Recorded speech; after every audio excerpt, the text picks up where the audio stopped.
안녕하세요. 아나운서 윤지수입니다. 안녕하세요. 최정훈입니다. 아우, 하나 빼먹으셨다. 공대 여신 최정훈 씨.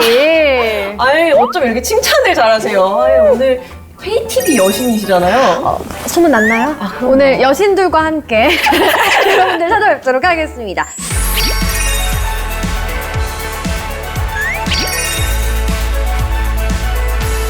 자, 불가능을 가능으로 만드는 현대판 연금술사를 찾는 알키미스트 프로젝트. 혹시 우리 정무님 들어보셨어요? 이 알키미스트라는 말이 이제 쇳덩이를 금으로 바꾸려던 그 연금술사를 뜻하는 거잖아요. 근데 사실 그 연금술사들의 노력으로 금을 진짜 만들진 못했지만 그 사이에서 뭐 질산이라든지 황산 같은 화합물을 발견하면서 이게 또 현대 화학의 기초를 이룬 걸로 제가 알고 있거든요. 네, 맞습니다.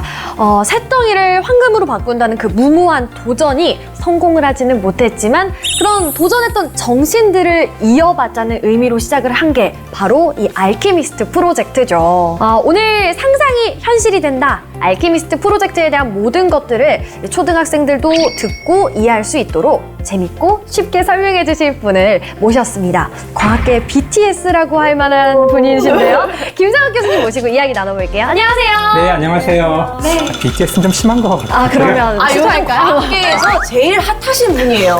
BTS라고 할 뜨거워요, 만하다. 저는. 네. 파이어. 네, 자기소개 먼저 부탁드릴게요. 저는 경희대학교에서 물리학을 가르치고 있는 그리고 양자역학을 연구하고 있는 물리학을 사랑하는 다정한 물리학자 김상욱입니다. 안녕하세요. 반갑습니다. 안녕하세요. 교수님, 사실 이 알키미스트 프로젝트 이름만 들었을 땐 저희한테는 조금 어렵게 느껴지는 부분도 있는데요. 오늘 저희 같은 일반인들도 이 프로젝트에 대해서 잘 이해하고 집에 갈 수 있을까요? 너무 걱정하지 마세요. 일단 오늘 하루에 다 하려는 건 아니고요. 저희가 3번에 나눠서 이 이야기를 할 텐데 첫 번째로 우선 모든 것은 원자로 되어 있다 얘기부터 시작을 할 거고요. 알케미스트의 가장 중요한 정신이기도 하고요. 다음 두 번째는 인간을 확장하는 과학기술. 어떤 건지 궁금하시죠? 네, 그 얘기를 할 거고요. 끝으로 자연과 함께 사는 법. 이렇게 셋으로 나눠서 차근차근 저희가 이야기를 진행할 테니까 잘 따라오시면은 아마 어렵지 않게 이해하실 수 있을 겁니다. 이게 교수님들이 항상 이런 말씀을 하세요. 괜찮다, 쉽다, 우리 함께 해보자라고 하시는데 교수님한테 쉬운 거잖아요, 그게. 그러니까요. 근데 정무님도 사실 이제 공학 전공 하셨고 공대 출신이시고 네. 멘사 회원이시기도 한데 저는 과학이랑은 담쌓고 지내는 존재거든요. 저도 가능할까요? 물론 가능하겠죠. 한번 도전을 그러면 해보는 네. 걸로 눈높이에 잘 맞춰주시기를 네, 알겠습니다. 부탁드리겠습니다. 네.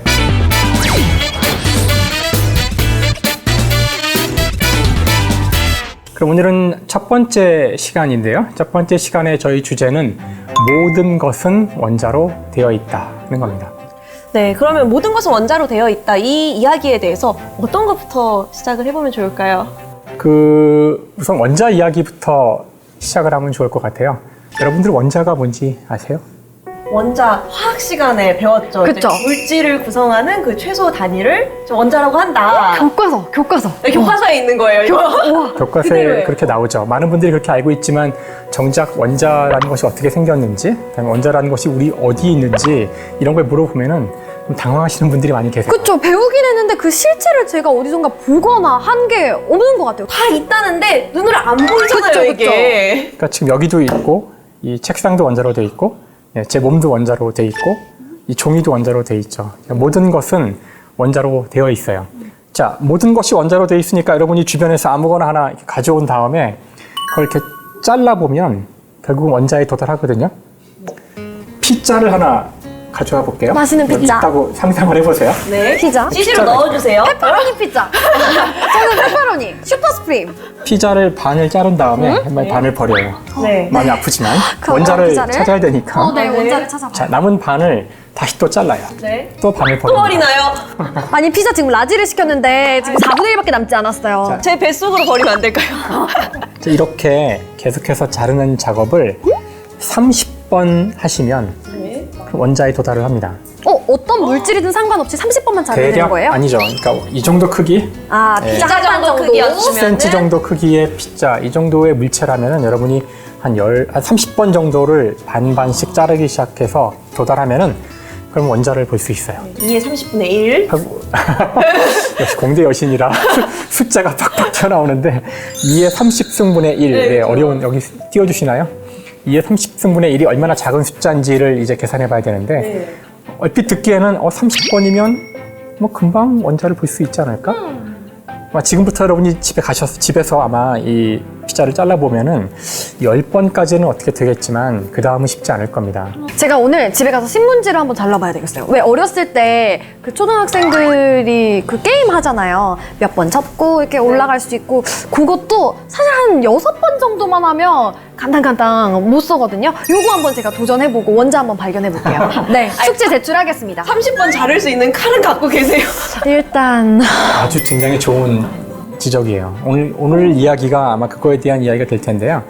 그 원자 이야기로 저희가 오늘 주제를 시작하는 이유 중에 하나가 바로 첫 번째 저희가 논의할 내용이 분자 레벨 프린터. 분자 레벨 프린터. 프린터가 뭔지는 다 아시잖아요? 그렇죠. 인쇄하면 그냥 뚝딱 하고 나오는 이 대본 여기 뭐 다 아니면 지금, 종이. 프린트가 된 거죠. 근데 이건 이제 2차원에다가 우리가 어떤 문자를 프린트한 거고요. 최근에는 3D 프린터라 그래서 3차원 구조를 그대로 프린트할 수도 있어요. 저 뉴스에서 봤어요. 얼마 전에 그 소고기를 똑같이 그런 프린터로 재현해서 만들 수 있다고 그런 기사를 봤거든요. 그래서 뭐 지방과 근육과 또 하나가 뭐였지? 뭐 어쨌든 이런 단백질, 단백질 이렇게 세 가지가 필요하다. 많이 아시는군요. 그래요? 아마 비슷한 개념일 수도 있겠는데요. 결국 이 3D 프린터를 곰곰이 생각하다 보면 모든 걸 프린트할 수 없을까? 이제 이런 질문을 할 수 있게 돼요.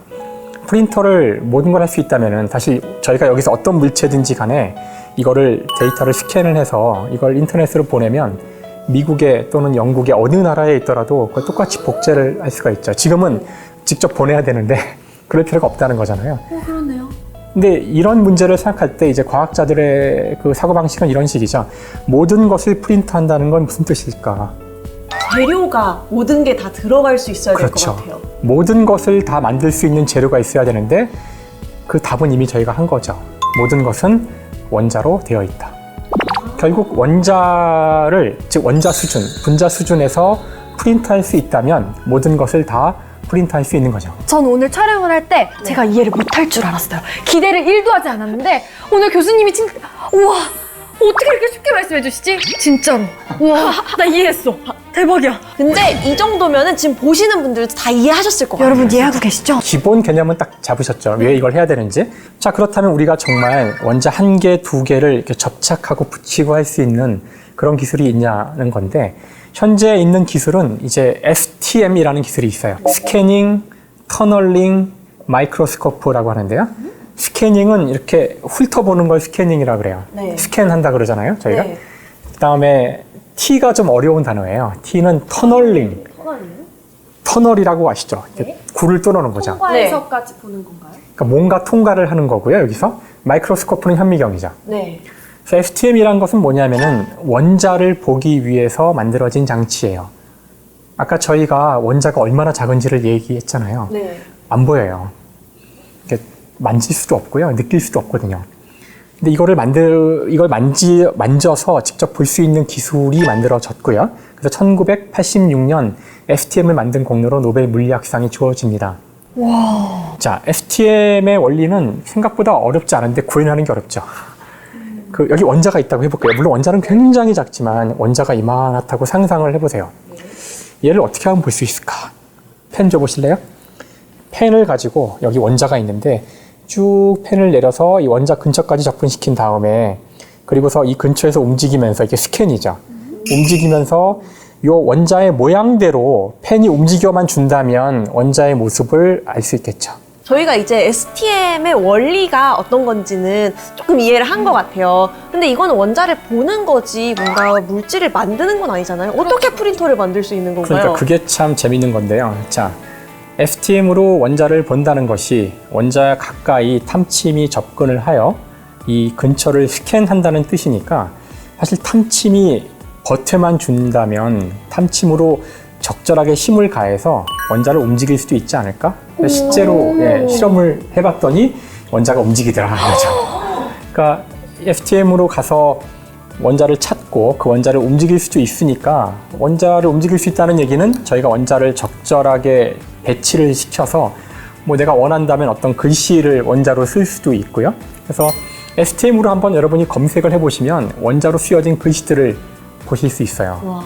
그래서 사실 정밀이네요. 그렇죠. 원자로 할 수만 있다면 뭐 나는 너를 사랑해 이런 거를 원자로 써서 준다면 보이진 않겠지만 너무 사랑이 작게 느껴지지 않을까요? 하지만 그런 원자의 세계에 새겨놓은 사랑이니까 뭐 어쨌든 그 원자 수준에서 일단 프린트를 할 수는 있는 거죠. 그래서 분자랍의 프린터라는 이야기가 처음 나왔을 때 사람들이 아마도 이 STM을 이용한 걸 생각할 수 있었을 텐데 문제는 원자가 너무 작다 보니 이런 식으로 우리가 뭐 이런 눈에 보이는 물체를 만들려면 아마 평생 해도 안 될 거예요. 그러면 우리 빨리빨리 이런 걸 원하는 민족에게는 너무나도 답답한 일이잖아요. 뭔가 이걸 빨리 해내야 되지 않겠습니까? 길게 본다면 좀 더 대량으로 더 빠른 속도로 이런 원자를 제어하는 방법들이 필요할 거고요. 이제 이 두 마리 토끼를 다 잡아야 되는데 네. 어떤 식의 아이디어들이 나올지 모르겠지만 하여튼 기본적인 그 목표는 그거라는 거죠. 빠른 속도로 원자 수준의 어떤 물체를 재현하는 것, 공간적으로 만드는 것이 되겠습니다. 근데 이제 교수님 말씀을 들어보니까 이게 중요한 거고 너무나도 좋은 거라는 건 알겠는데 이게 근데 또 일반인들 입장에서는 그래서 이 프린터기가 왜 필요한 거지? 내가 당장 사용할 수 있나? 뭐 이런 게 그렇죠. 우리 일상에서 이게 쓰여야지 저희도 효용을 좀 느끼는데. 그쵸. 지금 뭐 당장 우리 주변에서 어떤 것을 쓸 수 있다 이렇게 답을 할 수는 없을 것 같고요.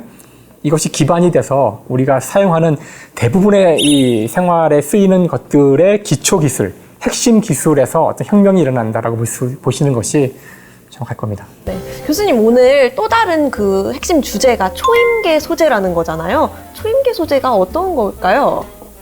그러니까 임계란 것은 넘을 수 없는 어떤 한계치를 얘기하는 거죠. 인간으로 얘기한다면은 뭐 달리기에 뭐 8초에 100m 8초의 벽을 넘는다거나 이제 이런 게 임계거든요.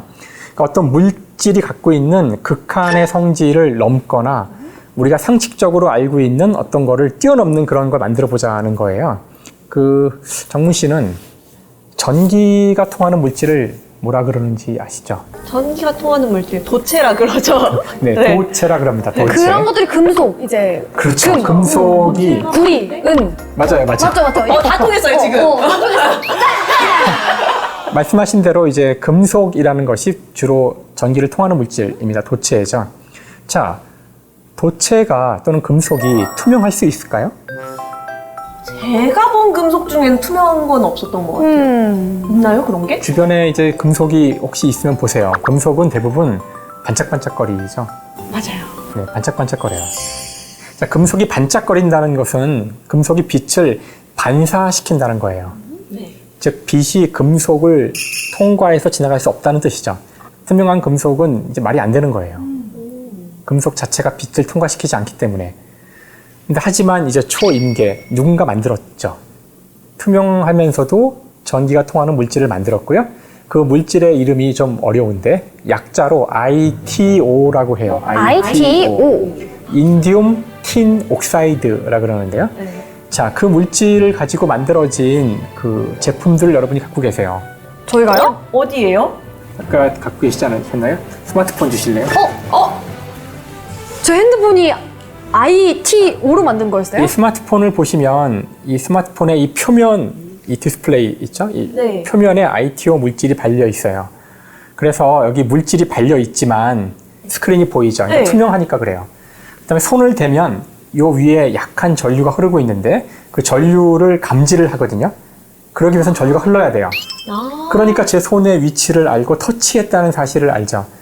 그래서 전류가 흐르는 즉 도체면서 투명한 물질이 만들어졌을 때 아까 똑같은 질문을 했을 거예요. 이걸 어디다 써먹을까? 네. 그것을 제가 대학원 때 저희 실험실에 그 선배들이 연구했었어요. 이것도 그때 이미 상용화 됐을 때인데 국산화시키기 위해서 연구를 했었었는데요. 그게 1990년대니까 그때 누구도 스마트폰이라는 게 나올지 몰랐어요. 하지만 이제 미래에 이것이 스마트폰이라는 기기에 쓰이게 되는 거죠. 그래서 초임계 물질이란 것은 지금의 우리의 어떤 개념, 우리가 상식으로는 이해할 수 없는 또는 상상할 수 없는 그런 물성을 얻게 된다면은 그러면 아까도 제가 한번 이야기했듯이 그러면 상상할 수 없는 응용들이 있을 수 있어요. 여기서 중요한 것은 이렇게 존재하지 않았던 것을 만들려면은 어떻게 해야 될까? 이미 존재했다면은 누구나 쉽게 그걸 알았을 텐데 그렇죠. 쉽게 존재하지 않으니까 몰랐다는 얘기잖아요. 그러니까 우리가 임계라고 얘기했던 거고 결국 이걸 찾아내는 방법은 무수한 노력을 할 수밖에 없어요. 남들이 전혀 하지 않았던 것을 찾아보고 남들이 섞어보지 않은 물질을 ITO처럼 섞어보았을 때에만 답이 나오는 거죠. 수많은 과학자들이 그 남들이 하지 않은 곳을 찾아보고 남들이 섞어보지 않은 물질을 섞고 온도를 높여보고 이렇게 해왔지만 네. 이제는 꼭 그렇게 해야 될까? 사람이 하면 너무 힘들잖아요. 이 개수로 몇 가지 못하고 하루에 아무리 열심히 실험을 해도 몇 가지를 해볼 수 있겠어요. 그럼 누가 해요? 바로 인공지능이 하는 거죠. 네, 인공지능이 하는 거죠. AI. AI가 하는 거죠. 물론 그러기 위해서는 이제 AI는 그 실험을 하는 건 아니니까 계산을 하는 거니까 AI가 계산을 할 수 있는 충분한 이론들이 만들어져 있다면 그걸 사용해서 AI는 물론 그 인간의 직관과는 다른 종류의 직관으로 문제를 다룰 텐데요. 실제로 작년에 네덜란드의 델프트 대학의 연구자들이 그 슈퍼 컴프레서블, 그러니까 압축이 엄청나게 잘 되면서 무지막지하게 압축이 되기도 하면서 동시에 내구성도 강한 그 어드밴스드 매터리얼이라는 유명한 잡지의 논문을 냈는데요. 작년에. 이 논문이 물론 이 물질도 참 신기하고 재밌지만 더 중요하게 그 취급되는 이유는 이 연구를 위해서 모든 그 수행된 일이 실험이나 테스트는 하나도 없었고 오로지 인공지능을 통해서 계산을 통해서 인공지능이 제안해준 구조를 그냥 만들었더니 이렇게 됐다. 아, 그러면 인공지능이 하면은 이 발견의 속도가 획기적으로 빨라지겠네요. 속도만이 아니라 그 문제를 다루는 틀 자체가 저희가 알파고는 인간이 상상할 수 없었던 종류의 수를 두는 걸 봤잖아요. 네. 그래서 아마도 인공지능이 이런 일에 참여했을 때 아마도 새로운 종류의 어떤 물질, 초임계 이런 물질을 찾는데 훨씬 더 도움이 될 거라는 그런 예상을 할 수 있고요. 그래서 알케미스트에서도 아마 인공지능을 사용한 초임계 물질을 찾는 일을 중요하게 다뤄서 프로젝트에 넣은 것 같습니다. 그런데 정말 이런 소재들이, 이런 것들이 우리나라에서 개발이 되거나 발견이 된다면 정말 획기적인 거 아닌가요? 그러니까요. 이거 잘하면 우리나라에서도 노벨상 받을 수 있는 그런 획기적인 발견이 될 수 있는 거잖아요. 제 생각에는 발견만 한다. 진짜 찾아내기만 하면은 우리나라의 위상이 전 세계적으로 높아지지 않을까 싶습니다. 네, 맞습니다. 네, 산업부에서 지난해에 이어서 올해 두 번째로 시행하고 있는 알케미스트 프로젝트, 사회, 산업, 인간, 지속 가능성과 같은 이렇게 여러 가지 4개 분야에서 도전적이고 산업적 가치가 높은 10개의 테마를 선정해서 지원을 하고 있습니다.